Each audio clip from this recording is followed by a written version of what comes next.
Dès notre mariage, alors que nous partions en lune de miel, mon mari a insisté pour emmener sa secrétaire. Ce n'est qu'à l'atterrissage qu'il a enfin réalisé que je n'avais même jamais embarqué. Au moment où il a ouvert son téléphone. Nous étions de jeunes mariés. Notre lune de miel était censée avoir lieu à La Réunion. Mon mari a insisté pour emmener sa secrétaire avec nous. Je n'ai pas fait de scène. J'ai accepté calmement. Après l'atterrissage, il a découvert que je n'étais pas montée dans l'avion. Quand il a allumé son téléphone, il a été choqué. La vie a 1000 saveurs.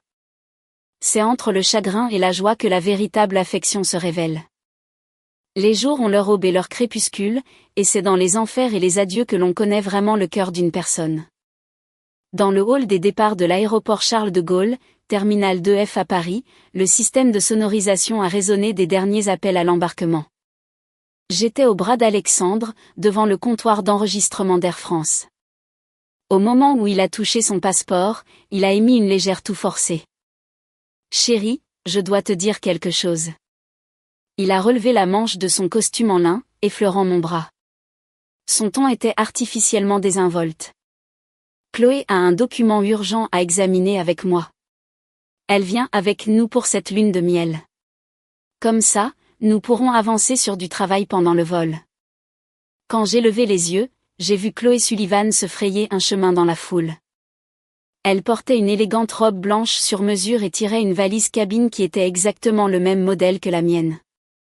Sur son visage, un sourire d'excuse parfaitement répété. « Sophie, je suis tellement désolée d'interrompre votre lune de miel. C'est juste que ce rapport de projet est quelque chose que seul Alex et moi pouvons finaliser. Si nous le reportons, cela pourrait affecter le financement de l'entreprise le mois prochain. » Pendant qu'elle parlait, elle a légèrement baissé la tête, mais du coin de l'œil, j'ai aperçu une lueur fugace de triomphe. Les autres passagers de la file nous lançaient des regards curieux. La main d'Alexandre a doucement serré ma taille. Comme pour prendre son avertissement silencieux de ne pas faire de scène, j'ai forcé un sourire complaisant. Pas de problème. Le travail passe avant tout. Avec une personne de plus, le voyage sera encore plus amusant. En entendant cela, Alexandre a poussé un soupir de soulagement très évident. Les yeux de Chloé se sont illuminés et elle s'est précipitée pour donner son passeport à l'agent au comptoir. Pendant que l'agent vérifiait les informations, j'ai fait semblant d'organiser mon sac à main, mes doigts se déplaçant rapidement sur l'écran de mon téléphone. Pour faciliter l'enregistrement, nos informations de billets étaient toutes liées à mon compte. En cette fraction de seconde, j'ai ouvert l'application Air France, trouvé ma réservation, sélectionné mon billet, et sans hésitation, tapé « Annuler le vol ». Lorsque le système a demandé confirmation, j'ai jeté un coup d'œil à Alexandre, qui discutait tranquillement de travail avec Chloé, et j'ai fermement appuyé sur le bouton « Confirmer ». Dès que la notification d'annulation réussie est apparue, j'ai ouvert mes contacts et bloqué les numéros d'Alexandre et de Chloé.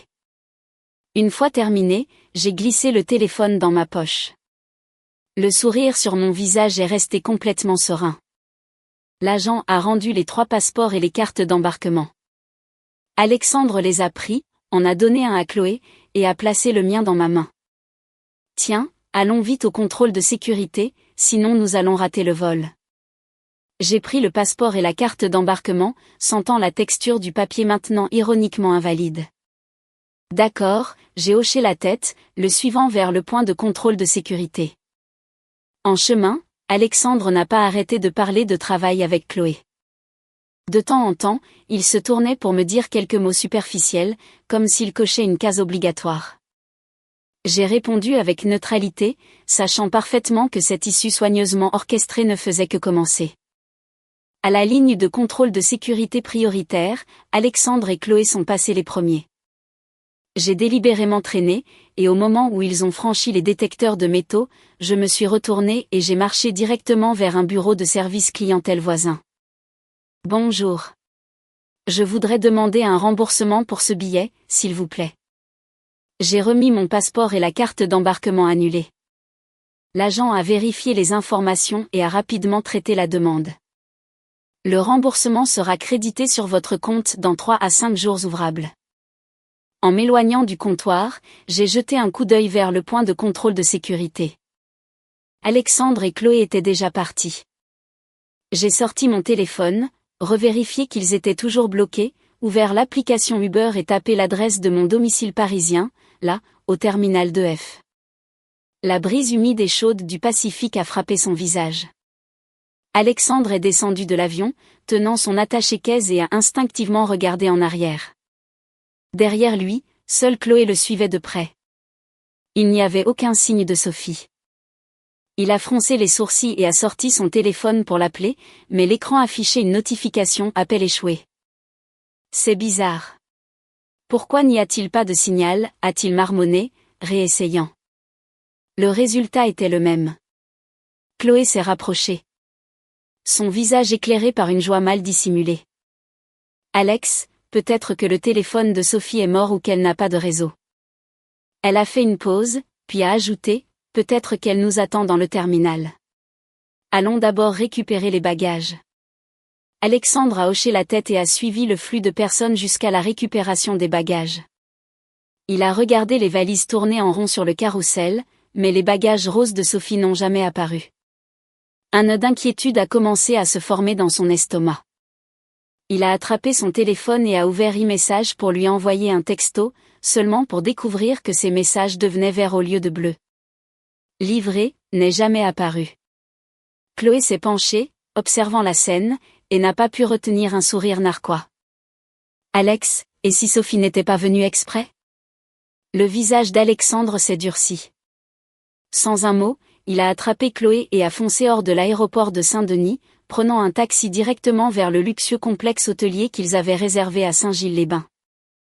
À l'enregistrement, l'agent de la réception a vérifié les informations et a demandé poliment « Madame Sophie ne vous a pas rejointe ? Nous n'avons que 2 clients enregistrés pour cette réservation. Arrivera-t-elle plus tard ?» Alexandre a ravalé sa colère. Enregistrez-nous d'abord. Clé en main. Il a pratiquement défoncé la porte de la suite. L'énorme chambre avec vue sur l'océan était vide. Aucune trace de Sophie. Il a pris son téléphone et a essayé de me joindre par tous les canaux possibles, appels, SMS, email, tout en vain. Chloé était assise sur le canapé, faisant semblant de le consoler tout en admirant secrètement le décor somptueux de la chambre avec des yeux pleins de satisfaction. Alors qu'Alexandre faisait les 100 pas anxieusement, son téléphone a vibré. Il avait reçu un SMS d'un numéro inconnu. Il l'a ouvert frénétiquement. Il était signé de mon nom, Alexandre.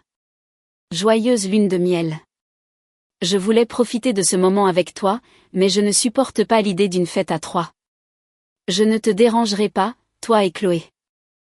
Oh, j'ai oublié de mentionner l'argent de notre compte joint, la propriété de luxe que tu as achetée avant notre mariage, mais que nous avons payé ensemble, et une partie de tes actions dans l'entreprise. J'ai déjà fait déposer par mon avocat une ordonnance de blocage temporaire sur tous les avoirs. À présent, tout devrait être gelé. Amusez-vous bien à la réunion. Mon avocat enverra les papiers du divorce. Je vous souhaite à tous les deux une excellente collaboration. Le message était court, mais il a frappé Alexandre comme un coup de marteau. Il a serré le téléphone, ses jointures blanchissant, son visage pâle comme de la cire. Impossible. Comment ose-t-elle, a-t-il crié, jetant le téléphone sur le canapé. L'appareil a rebondi et a heurté le sol, fissurant l'écran. Chloé a halté, ramassant le téléphone. En lisant le message, son air triomphant a disparu instantanément. Alex, quoi? Que allons-nous faire maintenant? Les comptes sont gelés. Comment allons-nous payer ici? Alexandre l'a ignoré, se dirigeant vers les fenêtres du sol au plafond, regardant l'océan bleu, sa poitrine se soulevant violemment. Il n'aurait jamais imaginé que Sophie, toujours si douce et complaisante, ferait une chose pareille. Il a essayé d'appeler le service financier de l'entreprise pour se faire virer des fonds, seulement pour découvrir que ses comptes personnels et professionnels étaient inaccessibles. Il a essayé de contacter son avocat, mais la ligne est tombée directement sur la messagerie vocale. Il n'a pas fallu longtemps pour réaliser que Sophie s'était déjà occupée de cela aussi. À côté de lui, Chloé semblait impuissante. Sa confiance initiale s'était complètement évaporée. Elle avait pensé qu'en venant à la réunion avec Alexandre, elle pourrait profiter de vacances de luxe tout en solidifiant sa position de nouvelle femme dans sa vie. Mais maintenant, avec leurs avoirs gelés et aucun moyen de contacter qui que ce soit en métropole, ils étaient acculés. Alexandre a pris une profonde inspiration, se forçant à se calmer. Il s'est tourné vers Chloé. Appelle ta famille ou tes amis tout de suite. Demande-leur de te virer de l'argent d'urgence. Nous avons besoin d'argent pour les dépenses immédiates et de trouver un moyen de contacter le vice-président de l'entreprise. Dis-lui de m'aider à régler ce problème de compte. Chloé a hoché la tête frénétiquement et a commencé à passer des appels, mais pour une raison quelconque, personne à l'autre bout ne décrochait. La voiture noire s'est arrêtée en douceur devant l'immeuble du cabinet d'avocat Dubois. Je suis sortie sur mes talons et suis entrée dans l'élégant gratte-ciel au cœur de l'avenue Montaigne, dans le 8e arrondissement de Paris. L'ascenseur a filé directement au 18e étage. Au moment où je suis sortie, la parajuriste de Maître Dubois est venue me saluer. Madame Moreau. Maître Dubois vous attend dans la salle de conférence. Je l'ai suivi dans une élégante pièce insonorisée. Maître Dubois était assis près de la fenêtre, examinant des documents. En me voyant entrer, il s'est levé. Sophie, je vous en prie, asseyez-vous. Il m'a offert un verre d'eau. Avez-vous apporté les documents dont nous avons parlé au téléphone? Tout est là, Maître Dubois. J'ai hoché la tête, sortant un épais dossier en cuir de mon sac de créateur et le posant sur la table. Je l'ai ouvert. La première page contenait des photos intimes d'Alexandre et Chloé s'embrassant dans le parking de l'entreprise. Des extraits de surveillance d'eux entrant ensemble dans un appartement de luxe du 16e arrondissement. Des registres d'enregistrement d'hôtels pour la même chambre lors de prétendus voyages d'affaires à l'étranger. Tout cela avait été recueilli au cours des 6 derniers mois et prouvait clairement la double vie d'Alexandre. Maître Dubois a pris les photos et les a examinées attentivement, demandant à son assistante de les scanner pour le dossier. J'ai continué à feuilleter et j'ai sorti une pile de relevés bancaires et de reçus de virement. Ce sont les mouvements financiers d'Alexandre au cours de la dernière année. Sous le prétexte d'investissement et de transactions B2B, il a transféré un total de 300 000 € sur le compte personnel de Chloé. Il y a eu aussi d'importants transferts vers un de ses cousins éloignés, une tentative claire de cacher des avoirs de notre communauté. J'ai montré un virement spécifique sur l'écran. Celui-ci est de 70 000 €. L'argent a été viré le jour de notre anniversaire de mariage. Il m'a dit que c'était une commission pour un fournisseur, mais en réalité, Chloé a utilisé cet argent pour s'acheter un nouveau Range Rover le même jour. Maître Dubois a écouté, prenant des notes et posant occasionnellement des questions cruciales. Ces relevés de virement sont-ils étayés par des preuves comme des messages ou des factures? Oui. J'ai sorti une autre pile de documents du dossier. Voici la facture de vente du nouveau véhicule de Chloé. Le numéro de routage du paiement correspond au compte qui a reçu le virement. J'ai aussi les transcriptions e-messages entre eux où ils discutent explicitement de l'utilisation de cet argent. Une partie a servi à acheter des articles de créateurs qu'elle avait demandés, et le reste pour un acompte sur un appartement pour eux deux. J'ai fait une pause. Ces conversations sont complètes, non altérées, et ont déjà été notariées.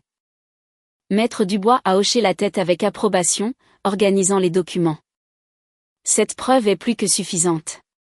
Elle prouve l'infidélité, mais plus important encore, et c'est là que la responsabilité pénale entre en jeu, elle prouve le manquement aux devoirs fiduciaires, le détournement de fonds et la fraude contre la communauté par Alexandre.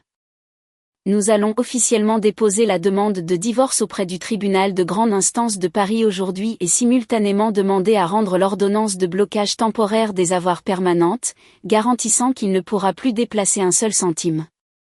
Il a ouvert son ordinateur portable et m'a montré le projet de demande de divorce qu'il avait préparé. Veuillez examiner la section des demandes pour voir si quelque chose doit être modifié. Je me suis penchée pour lire. La demande exigeait clairement la dissolution du mariage. Dans la division des avoirs, elle exigeait qu'Alexandre soit pénalisé pour le capital détourné, recherchant des dommages et intérêts compensatoires. Et bien sûr, elle incluait une action civile contre Chloé pour la restitution des fonds illicites. Aucune modification n'est nécessaire. C'est exactement ce que je veux. J'ai signé et je lui ai rendu. Concernant l'ordonnance de blocage temporaire, a poursuivi Maître Dubois, nous avons déjà demandé au juge une saisie conservatoire et le gel de tous les comptes bancaires, propriétés immobilières, véhicules et ses actions dans l'entreprise. Le juge de permanence a rendu l'ordonnance, et les banques ont exécuté le gel ce matin. Il m'a tendu une copie de l'ordonnance du tribunal. Vous pouvez être tranquille. Pour l'instant, ses avoirs sont complètement bloqués. Il ne peut pas faire de virement ni utiliser ses cartes de crédit. J'ai pris l'ordonnance, passant mon pouce sur le sceau du tribunal, ne ressentant absolument aucune émotion. À ce moment-là, le téléphone portable de l'avocat a sonné. Il a répondu, a parlé quelques instants et a raccroché. Je viens d'apprendre qu'Alexandre et Chloé sont déjà à la réunion. Ils ont réalisé que vous n'étiez pas là et ont désespérément essayé de vous contacter, mais je vois que vous les avez bloqués. De plus, ils ont essayé d'utiliser la carte American Express Platinum pour payer les extras du complexe, et elle a été refusée. Ils doivent être en pleine panique en ce moment. J'ai pris une gorgée d'eau, un léger sourire se formant sur mes lèvres. Laissez-les paniquer un moment. Après tout, le spectacle ne fait que commencer. À partir de maintenant, a souri Maître Dubois, nous allons procéder simultanément au divorce et à la plainte pénale pour détournement de fonds. Si vous trouvez de nouvelles preuves, faites-le moi savoir immédiatement. Quant à l'entreprise d'Alexandre, nous enverrons également des auditeurs judiciaires pour nous assurer qu'aucun actif matrimonial n'est caché dans les livres comptables de l'entreprise. Je me suis levé et lui ai serré la main. Merci beaucoup, Maître Dubois. Je vous laisse tout entre vos mains. En sortant du cabinet d'avocat, le soleil de Paris brillait de mille feux. J'ai levé les yeux vers le ciel bleu, sorti mon téléphone et passé un appel. Bonjour. J'ai besoin que vous fassiez une étude approfondie de la situation financière récente de l'entreprise d'Alexandre, en particulier des projets qu'il a supervisés directement. S'il y a des anomalies, faites-le moi savoir immédiatement. Novatech, la société de technologie d'Alexandre, occupait les étages supérieurs d'un prestigieux immeuble de bureaux à La Défense. Quand je suis arrivée à la réception, la secrétaire a semblé visiblement choquée. « Madame Moreau, que faites-vous ici ?» Son visage montrait de l'hésitation, ne m'attendant clairement pas. « Je suis ici pour une réunion d'urgence du conseil d'administration. » Je lui ai remis un avis formel que j'avais préparé à l'avance, signé par moi en tant qu'actionnaire majoritaire à 30%, strictement conforme au statut de l'entreprise. La réceptionniste n'a pas osé discuter et a immédiatement appelé la suite exécutive. En moins de 2 minutes, le secrétaire du conseil est sorti précipitamment de l'ascenseur, l'air tendu. « Madame Moreau, vous avez convoqué cette réunion d'urgence sans en informer Monsieur Alexandre, et il se trouve qu'il est injoignable aujourd'hui. » J'ai souri discrètement. Procédons à la salle du conseil. Quand je suis entré, les 4 autres membres du conseil étaient déjà assis à la grande table en acajou, affichant des expressions de pure perplexité. Ils avaient reçu la convocation ce matin et n'avaient aucune idée de quoi il s'agissait. Je me suis assise sur la chaise réservée aux actionnaires principaux, juste à côté du siège vide du PDG, et j'ai connecté mon ordinateur portable au projecteur de la salle.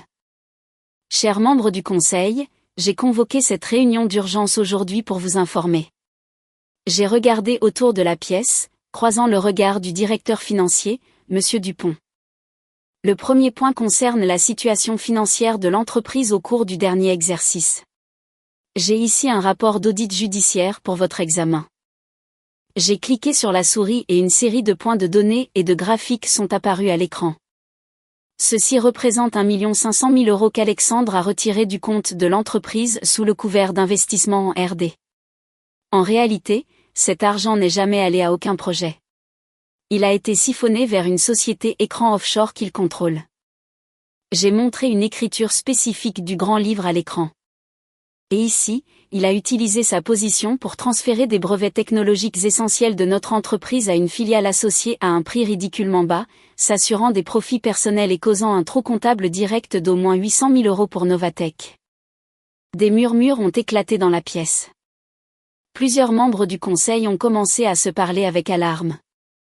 Monsieur Dupont a ajusté ses lunettes. Sophie, ces données ont-elles été vérifiées? Aucun de ces mouvements n'est apparu dans les états financiers annuels que nous avons approuvés. Bien sûr, ils sont vérifiés. J'ai sorti l'audit original de mon porte-documents et distribué des copies. Ce rapport a été émis par un des 4 grands cabinets d'audit. Chaque flux de trésorerie est tracé et documenté. Pour couvrir ces traces, Alexandre a falsifié les bilans et a soudoyé un manager de votre département, Monsieur Dupont. J'ai cliqué à nouveau sur la souris et une vidéo de la confession de l'employé a été diffusée à l'écran. C'est la preuve qu'il a volontairement fournie sous serment, confessant qu'Alexandre lui avait ordonné de falsifier les comptes et de détourner les fonds. Quand la vidéo s'est terminée, le silence dans la pièce était assourdissant. J'ai continué. Deuxième point. Alexandre a entretenu une relation inappropriée avec sa secrétaire, Chloé Sullivan. Utilisant les ressources de l'entreprise, il a utilisé des fonds sociaux pour son bénéfice, y compris des augmentations de salaire injustifiées, des primes frauduleuses et le paiement de ses dépenses personnelles. J'ai affiché des captures d'écran de relevés de cartes de crédit de l'entreprise et de reçus d'achat de luxe au nom de Chloé, tous payés par l'entreprise. Cette preuve démontre qu'Alexandre a gravement violé ses devoirs fiduciaires, les statuts de l'entreprise, et a mis en péril nos intérêts financiers et notre réputation. Un membre chevronné du conseil a claqué sa main sur la table. Sophie, compte tenu de tout cela, que proposez-vous de faire? Je propose la révocation immédiate d'Alexandre du poste de PDG et la création d'un comité d'enquête interne pour auditer toutes ses activités afin de déposer les plaintes pénales correspondantes et de récupérer les fonds. Ma voix était inébranlable. En même temps, j'ai déjà contacté un chasseur de tête pour sélectionner un manager professionnel qui prendra la relève en tant que PDG par intérim et éviter que notre action ne s'effondre. Les membres du conseil ont échangé des regards. Monsieur Dupont a été le premier à parler. Les preuves présentées par Sophie sont concluantes. La conduite d'Alexandre constitue une fraude d'entreprise grave. Je vote en faveur de sa révocation. En quelques minutes, la révocation a été approuvée à l'unanimité. J'ai sorti le procès-verbal de réunion pré-rédigé et je leur ai fait tous signer. Merci de votre soutien. J'ai rangé mes documents. J'ai déjà une liste préliminaire pour le comité d'audit. Je vous l'enverrai par email sous peu. Je demande également une confidentialité absolue pour le moment afin d'éviter de provoquer la panique sur les marchés. En sortant de la salle du conseil, les employés me regardaient avec curiosité. Je suis allé directement dans le bureau d'Alexandre et j'ai commencé à jeter ses affaires personnelles dans un carton. À partir de ce jour, cet endroit ne lui appartenait plus. Je me suis assise dans son fauteuil en cuir, j'ai regardé le trafic de Paris à travers les fenêtres du sol au plafond, et j'ai pris le téléphone pour appeler l'agence de chasseurs de tête afin de planifier les entretiens. Après avoir quitté Novatech, assise dans ma voiture, j'ai appelé Rémi, l'enquêteur privé. Rémi, l'adresse de Chloé est-elle confirmée? L'avis légal est prêt à être livré. Tout est confirmé, Madame Moreau, 16e arrondissement de Paris, rue de Passy, 4e étage, appartement 4B. Je suis juste devant le hall. Je peux monter dès que vous me donnez le mot. Merci, je lui ai rappelé. Quand vous livrerez l'avis, assurez-vous d'enregistrer tout sur une caméra corporelle cachée afin que nous ayons la preuve qu'elle l'a reçu en main propre. Si elle refuse, suivez la procédure légale pour la déclarer officiellement signifiée. J'ai raccroché et j'ai lancé le flux en direct sur mon téléphone. L'écran montrait la perspective de la caméra cachée de Rémi. Il portait des vêtements décontractés et tenait une enveloppe scellée. Alors qu'il entrait dans le hall en marbre luxueux, l'ascenseur est monté au 4e étage. Rémi a sonné à la porte du 4B. Une demi-minute plus tard, la porte s'est entr'ouverte. Le visage de Chloé est apparu. Ses cheveux étaient en bataille et elle avait un masque facial à moitié décollé, ne s'attendant clairement pas à des visiteurs. En voyant Rémi, elle a froncé les sourcils. « Qui êtes-vous? Que voulez-vous? Êtes-vous mademoiselle Chloé Sullivan ?» Rémi a rapidement montré ses papiers. Je suis un enquêteur privé engagé par le cabinet d'avocats Dubois, représentant Madame Sophie Moreau. J'ai une assignation légale à vous remettre. Le visage de Chloé s'est instantanément tendu et elle a essayé de claquer la porte. Je ne connais aucune Sophie et je ne recevrai rien. Allez-vous-en. Mademoiselle Sullivan, a dit Rémi fermement, coinçant sa botte dans l'encadrement de la porte. Cet avis concerne votre implication dans le détournement d'actifs d'entreprise et de fonds matrimoniaux. Veuillez coopérer et signer le reçu. Si vous refusez, cela sera considéré comme légalement signifié de toute façon, et les conséquences pénales vous incomberont entièrement. Le corps de Chloé s'est rigidifié. Le mot « détournement de fonds » l'avait frappé en plein cœur. Elle a hésité quelques secondes avant d'ouvrir la porte à contre-cœur, croisant les bras. Quel avis? De quelle bêtise parlez-vous? N'apportez pas votre drame ici ou j'appelle la police. Rémi l'a ignoré, a sorti le document et le lui a tendu. Vous pouvez lire le contenu, puis signer ici. Chloé a arraché le papier et a commencé à lire rapidement. Plus elle lisait, plus elle devenait pâle. Ses doigts ont commencé à trembler. Le document détaillait toutes ses infractions, utilisation de cartes d'entreprise pour des achats personnels totalisant 42 000 euros. Réception de 300 000 euros de la communauté transférée par Alexandre et complicité dans le détournement de fonds d'entreprise en recevant un pot de vin de 50 000 euros, l'identifiant comme co-conspiratrice dans un système de fraude de plusieurs millions d'euros. À la fin, la lettre de mise en demeure indiquait clairement que Chloé devait restituer tous les fonds, totalisant 392 000 euros, dans les 7 jours sous la menace d'accusation de fraude par virement fédéral et de vol qualifié. Tout cela est un mensonge. Elle a levé les yeux brusquement, sa voix tremblante. Alex m'a donné cet argent volontairement. C'est mon salaire et des cadeaux. Ce n'est pas illégal. Que ce soit illégal ou non sera décidé par un juge fédéral. Rémi n'a pas bronché. Nous avons les reçus originaux, les virements bancaires et vos journaux e-messages reconnaissant l'origine de l'argent. Si vous n'êtes pas d'accord, nous vous verrons devant le tribunal fédéral. Mais d'abord, restituez les fonds. Chloé a perdu son sang-froid. Elle a jeté le papier par terre et a hurlé, « Je ne signe rien et je ne rendrai pas un seul centime. Ce n'est qu'un piège de cette Sophie aigrie parce qu'elle est jalouse de moi. » Madame, calmez-vous. Rémi s'est penché pour ramasser le papier. Vos actions constituent un recel de biens volés et du blanchiment d'argent. Si vous ne coopérez pas, la plainte pénale sera déposée aujourd'hui. Vous pourriez faire face non seulement au gel de vos comptes bancaires, mais aussi à la prison. Chloé a vacillé, ses yeux remplis de peur et de désespoir. Elle savait que l'épreuve la ruinerait. Elle a regardé le document dans les mains de Rémi.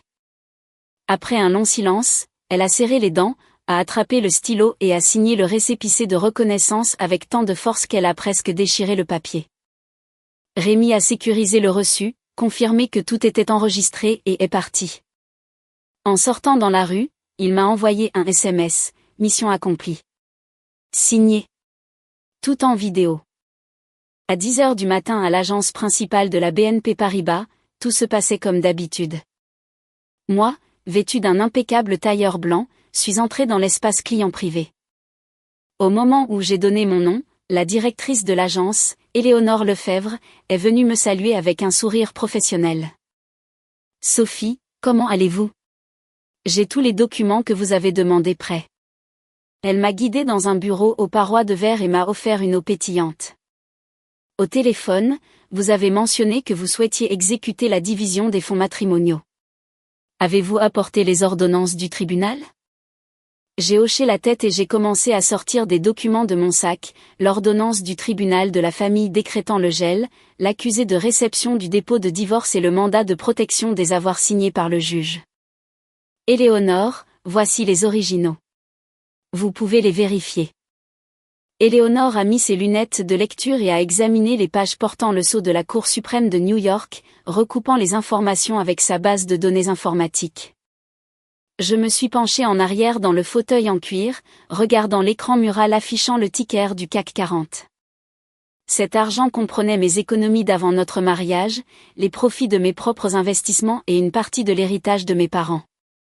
Je n'allais pas laisser Alexandre tout dilapider. Tout est en ordre, Sophie. Éléonore a posé les papiers sur le bureau. Cependant, je dois vous informer de la situation actuelle. Tous les comptes au nom de Monsieur Alexandre, y compris son compte de dépôt direct, ses portefeuilles d'investissement, ses certificats de dépôt et la carte de crédit supplémentaire liée au compte joint, ont été gelés hier par ordonnance du tribunal. Pour l'instant, il n'accepte que les dépôts. Pas un seul centime ne peut être retiré. Elle a fait une pause et a ajouté d'un ton confidentiel, et notre système montre que la nuit dernière, ils ont tenté d'utiliser la Visa Gold pour payer dans un hôtel à La Réunion, mais la transaction a été refusée en raison du gel. De plus, via l'application mobile, il a essayé de demander 3 prêts personnels préapprouvés, qui ont tous été automatiquement refusés. J'ai pris une gorgée d'eau.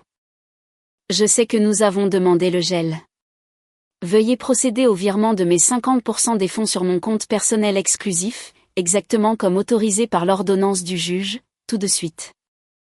Il y a 862 000 € en espèces liquides sur le compte joint. Votre part est de 431 000 €. Je traite le virement maintenant. Elle a cliqué sur sa souris et instantanément mon téléphone a vibré avec une alerte de l'application BNP Paribas me notifiant le dépôt. De plus, vous avez un fonds commun de placement garanti de 1 500 000 € qui arrive à échéance dans 2 mois. Si nous le liquidons maintenant, il y aura une pénalité de retrait anticipé. Êtes-vous sûr de vouloir faire cela aujourd'hui? Absolument sûr. Je ne me soucie pas des intérêts perdus. Ce qui est crucial, c'est de séparer les avoirs immédiatement. Pendant qu'Éléonore traitait la liquidation du fonds, la porte du bureau a été poussée brusquement. Un agent de sécurité est entré et lui a chuchoté quelque chose à l'oreille. L'expression d'Éléonore a changé et elle s'est excusée. Excusez-moi, Sophie. Donnez-moi juste quelques minutes. Il y a un trouble à l'extérieur. Elle s'est précipitée dehors. Intriguée, j'ai jeté un coup d'œil à travers les parois de verre dans le hall principal et j'ai vu ce qui se passait au guichet. Un homme criait avec indignation. J'ai instantanément reconnu Didier, le cousin d'Alexandre, l'homme de paille qui l'avait aidé à cacher l'argent. Pourquoi diable avez-vous gelé mon compte? Je n'ai rien à voir avec les affaires louches d'Alex. Dégeliez mon argent tout de suite ou je poursuivrai cette banque, a crié Didier, ses cheveux en bataille, portant une veste froissée. Éléonore a essayé de le calmer. Monsieur, votre compte a été gelé par ordre de la police judiciaire et du tribunal fédéral car il existe des preuves qu'il a reçu des virements massifs pour dissimuler des avoirs matrimoniaux. Voici une copie de la sommation. Je me fiche d'une sommation?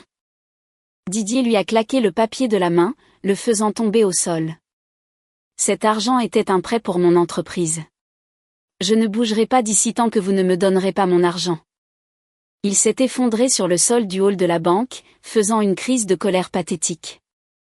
J'ai froncé les sourcils, suis retourné à mon siège et j'ai envoyé un SMS à Maître Dubois. 2 minutes plus tard, il a répondu, le compte de Didier est la clé du système de blanchiment d'argent. Il y a déjà une enquête criminelle active contre lui. Dites à la banque d'appeler la police. Éléonore est retournée au bureau, soupirant, je suis tellement désolée pour le spectacle, Sophie. Ne vous inquiétez pas. Faites ce que vous avez à faire avec lui. Finissons nos affaires. Éléonore est retournée à son ordinateur. La liquidation du fonds commun de placement a été approuvée par l'entreprise. Après la pénalité, le solde est de 1 486 000 €. Votre part est de 743 000 €. C'est maintenant sur votre compte. Ajoutez à l'argent liquide et au loyer commercial au prorata de la propriété saisie. Cela fait un total de 1 220 000 €, pas un centime de moins. J'ai signé les reçus d'une main ferme. Au fait, Sophie, je viens d'être informée qu'Alexandre a tenté de se connecter à ses services bancaires en ligne il y a peu de temps pour effectuer un virement international vers une banque aux Bahamas, mais le système anti-blanchiment d'argent a automatiquement signalé et bloqué l'adresse IP. Il peut voir le solde, mais il ne peut pas déplacer un seul euro. J'ai souri. Maintenant, tout ce qu'il pouvait faire était de regarder l'écran et de désespérer. J'ai rassemblé mes reçus et je suis sorti de la banque sous le soleil de Paris.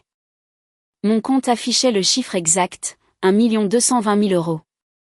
Un autre message de Maître Dubois est arrivé. La préfecture de police de Paris vient d'escorter Didier hors de l'agence menottée pour trouble à l'ordre public et en vertu d'un mandat de la police judiciaire.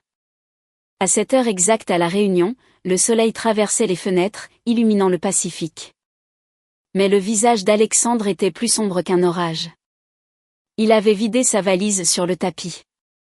Une montre Patek Philippe, une chaîne Cartier en or et une Rolex en édition limitée. C'étaient les trophées de son ego, maintenant sa seule bouée de sauvetage. Tout cela doit valoir au moins 200 000 € sur le marché de la revente. C'est suffisant pour payer l'hôtel et nos vols de retour à Paris, a-t-il dit, frottant le cadran de la Patek Philippe avec une lueur d'espoir. Chloé, assise sur le canapé et se rongeant les ongles, le regardait anxieusement. Mais à qui vas-tu le vendre ici? À un prêteur sur gage touristique? Alexandre a attrapé son téléphone, dont l'écran fissuré fonctionnait à peine, pour rechercher des bijoutiers de luxe sur l'île. Soudain, un email automatique du complexe est apparu. Cher Monsieur Rivers, nous avons le regret de vous informer que votre carte de crédit enregistrée a été gelée par votre banque. Vos frais accessoires étant impayés et votre nouvelle carte ayant été refusée, vous êtes en violation de nos politiques de réservation. Veuillez régler immédiatement la pénalité de 18 000 € ou nous contacterons la gendarmerie de La Réunion. Vous n'êtes pas autorisé à retirer des objets de valeur sans consentement exprès. De plus, en raison de la violation de nos politiques de réservation en modifiant les invités enregistrés, une pénalité de 18 000 € a été appliquée à votre compte. Nous vous prions de bien vouloir régler ce montant à la réception dans les prochaines 24 heures ou nous serons contraints de contacter la gendarmerie de La Réunion. La main d'Alexandre a tremblé et il a laissé tomber le téléphone. C'est impossible. Comment diable a-t-elle planifié tout ça, a-t-il crié, décrochant le téléphone de la chambre pour appeler la réception. De quel droit retenez-vous mes affaires? C'est ma montre. Monsieur, a répondu le gérant d'un ton glacial. Il s'agit d'une rétention légale liée à la carte de crédit utilisée pour la réservation initiale. La titulaire de la carte, Madame Moreau, a laissé une caution de sécurité nous avertissant du risque de fuite concernant les actifs matrimoniaux. Alexandre a raccroché le téléphone, tremblant de rage. Il s'est tourné vers Chloé. Tout est de ta faute. Si tu n'avais pas insisté pour venir à La Réunion pour parader, rien de tout cela ne serait arrivé. Ma faute? Chloé a éclaté en sanglots. C'est toi qui as acheté mon billet. Maintenant que tu nous as ruinés, tu me blâmes? La suite s'est remplie de cris et de reproches. Après la dispute, Alexandre s'est souvenu de quelque chose. Dans le coffre-fort de l'hôtel, il avait laissé une émeraude brute de Colombie qu'il avait achetée l'année dernière lors d'un voyage à Bogota. Elle valait une fortune.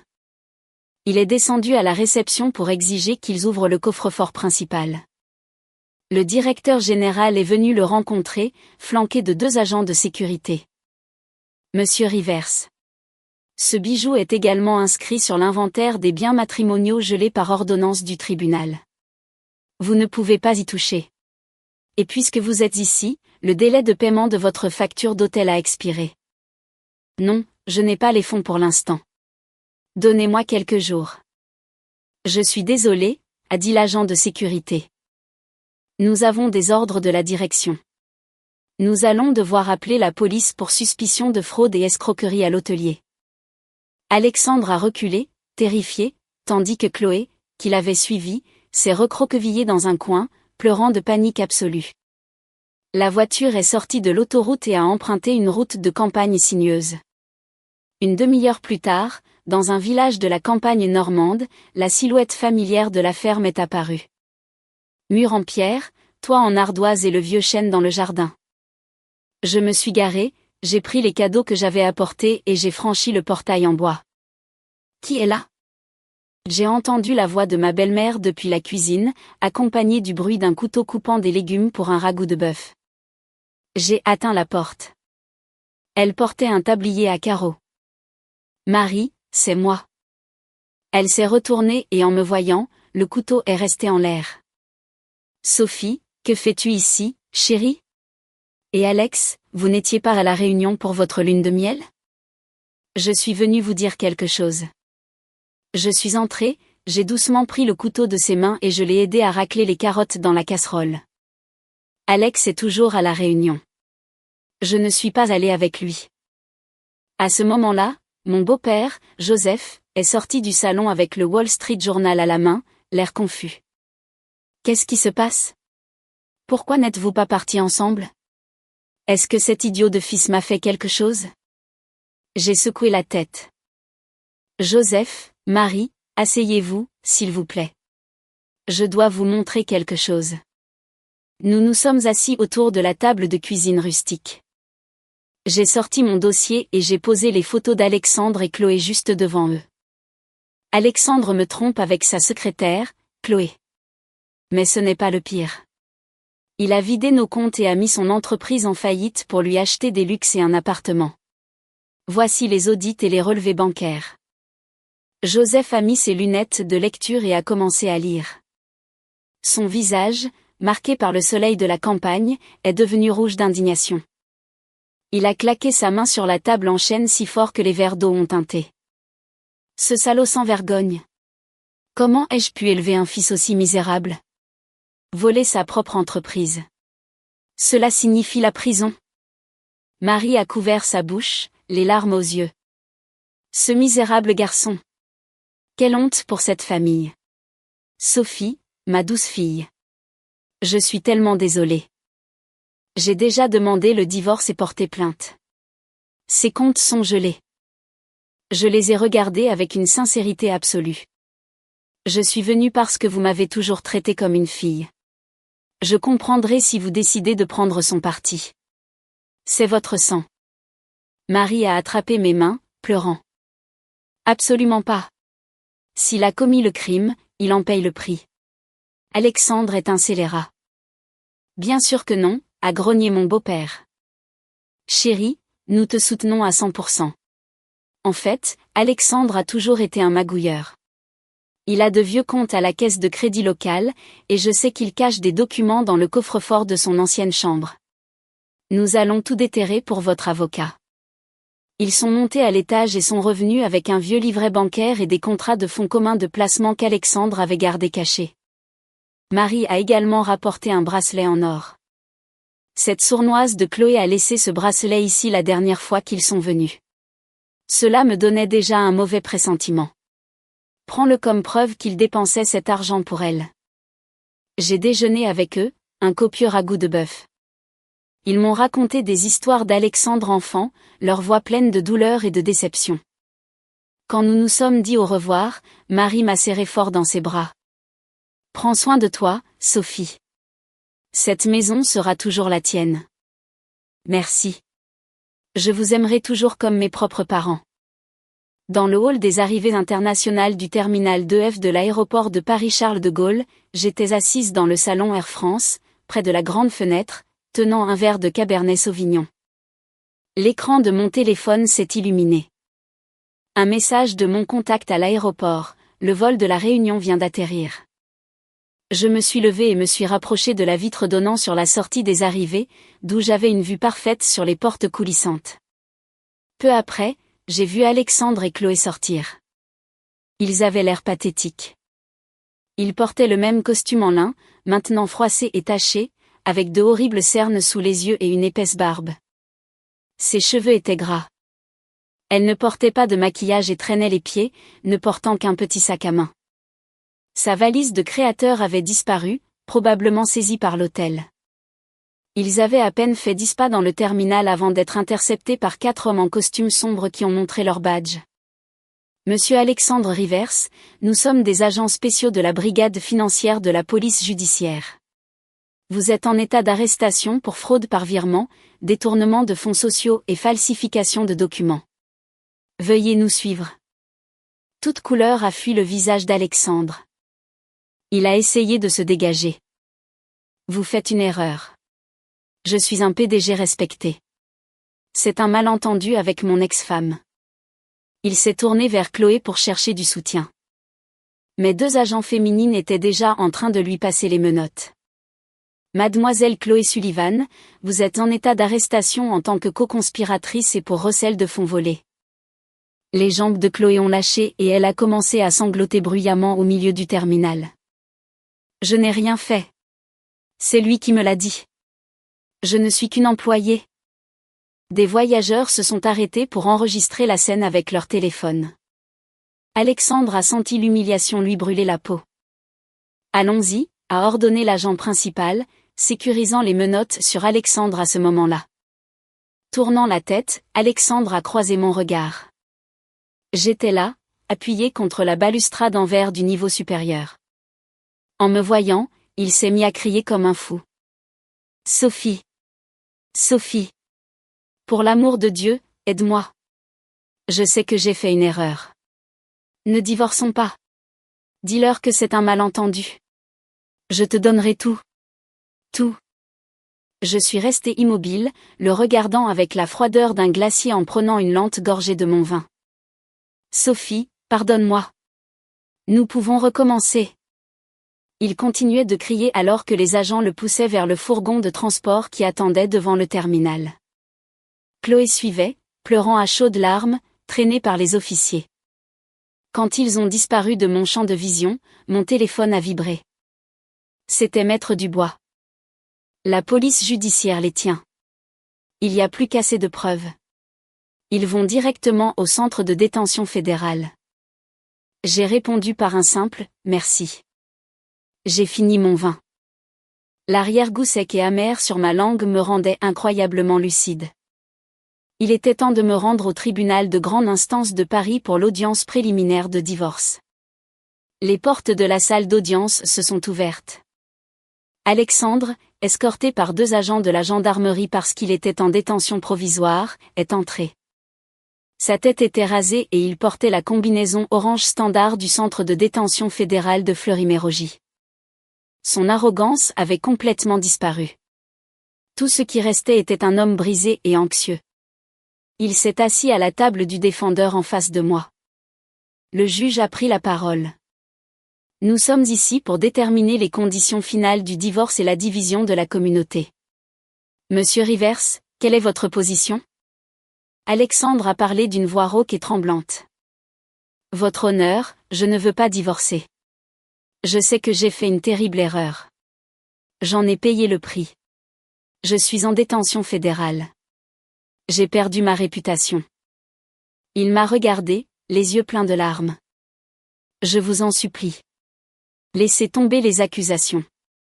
Gardez tout. Les actions, la maison, tout. Ne m'abandonnez pas. J'ai regardé droit le juge. Votre honneur, je réaffirme ma demande. Le lien matrimonial est irrévocablement brisé en raison de l'infidélité et de la commission de crimes financiers continus contre notre communauté. Je demande le divorce. Sophie, je jure que j'ai changé, a-t-il sangloté. Le juge a frappé son marteau. Ordre dans la cour. Si Madame Moreau demande le divorce est prononcé. Passons à la division des avoirs. La plaignante demande l'intégralité de la communauté en raison de la dissimulation malveillante d'actifs par le défendeur. Ce n'est pas juste. Alexandre a paniqué. Les fonds chez mes parents et ces actions sont mes biens personnels d'avant notre mariage. La loi dit que cela m'appartient. J'ai fait un signe de tête à Maître Dubois qui a remis un nouveau dossier au juge. Votre honneur, ai-je dit d'une voix calme. Ces avoirs prétendument séparés ont été acquis avec de l'argent de notre compte joint déguisé via un contrat de prêt frauduleux rédigé par son cousin Didier. Et la propriété de luxe, qui est au nom d'un autre parent, a été payée avec des fonds détournés de l'entreprise. Voici les aveux des 2 parents à la police judiciaire, les relevés bancaires et les registres de virement. Le corps d'Alexandre a tressailli comme s'il avait été frappé par un pistolet paralysant. Il n'aurait jamais imaginé que j'avais traqué le moindre centime qu'il avait caché avec ces hommes de paille. Le juge a parcouru les documents et a lancé un regard noir à Alexandre. Monsieur Rivers, vous avez tenté de frauder votre épouse et ce tribunal.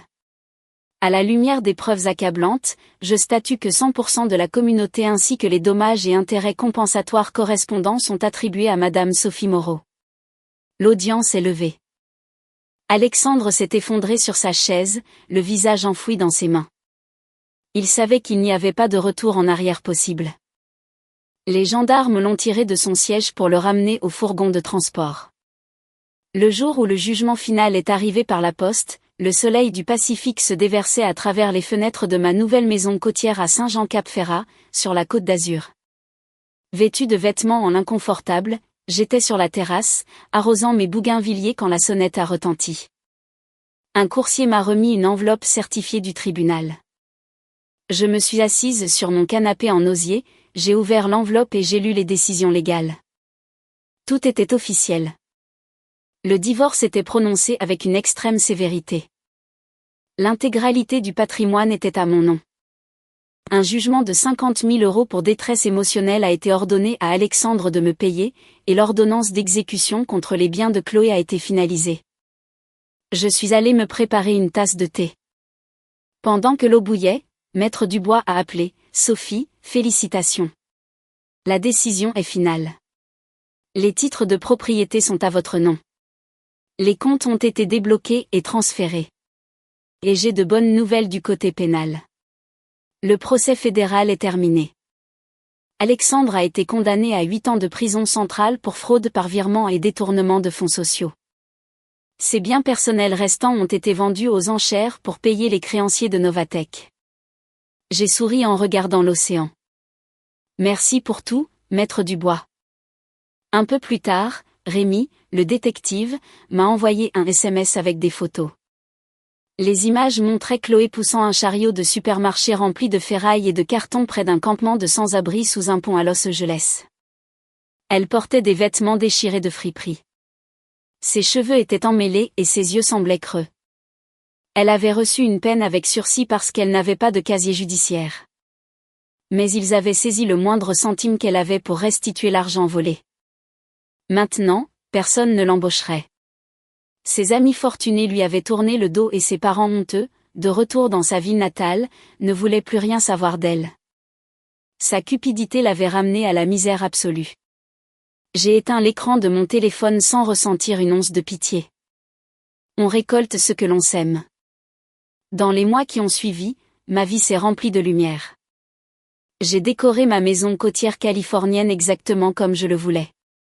Je me suis débarrassée des lourds meubles en acajou qu'Alexandre aimait tant et les ai remplacés par un design minimaliste, beaucoup de tons blancs et de bois clair. J'ai accroché mes propres tableaux au mur, repris mes anciens passe-temps, rejoint un cours de peinture à l'huile, et chaque lundi, mercredi et vendredi, je faisais du yoga dans un studio directement sur la plage de Saint-Jean-Cap-Ferrat. Je me suis fait un petit groupe d'amis, et nous allions prendre le brunch et boire du vin le week-end. En tant que propriétaire de 30% et principal actionnaire de Novatech, j'ai embauché une équipe de direction externe pour gérer l'entreprise. Je ne retournais à Paris qu'une fois par mois pour les réunions du conseil d'administration.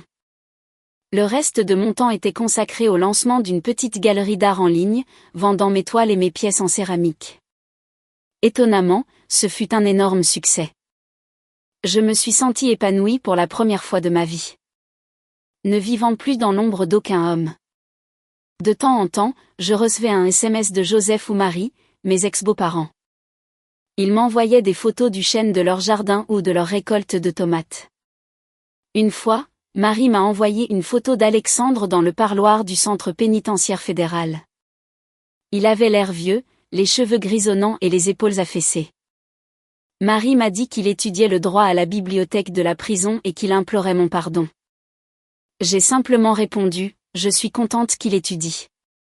Prenez bien soin de vous, Marie. Embrassez Joseph pour moi. Parfois, les blessures guérissent mieux quand il y a de la distance. Alors que le soir tombait, assise sur ma terrasse à Saint-Jean-Cap-Ferrat, j'ai regardé le soleil plonger dans l'horizon orange de la Méditerranée. Je me suis versé un verre de vin et j'ai respiré la brise salée. Le vent a fait bruisser les feuilles du bougainvillier. Ce mariage raté était un cauchemar dont je me suis réveillée en recevant de rudes coups. Mais au lieu de les laisser me couler, j'ai utilisé chaque coup pour construire mes propres fondations. Maintenant libre, indépendante et maîtresse absolue de mon propre destin. J'ai levé les yeux vers le ciel étoilé. Je ne savais pas ce que l'avenir me réservait ni si j'aimerais à nouveau. Mais une chose était d'une clarté cristalline, dans cette maison au bord de la mer, ma vie n'appartenait à personne d'autre qu'à moi-même.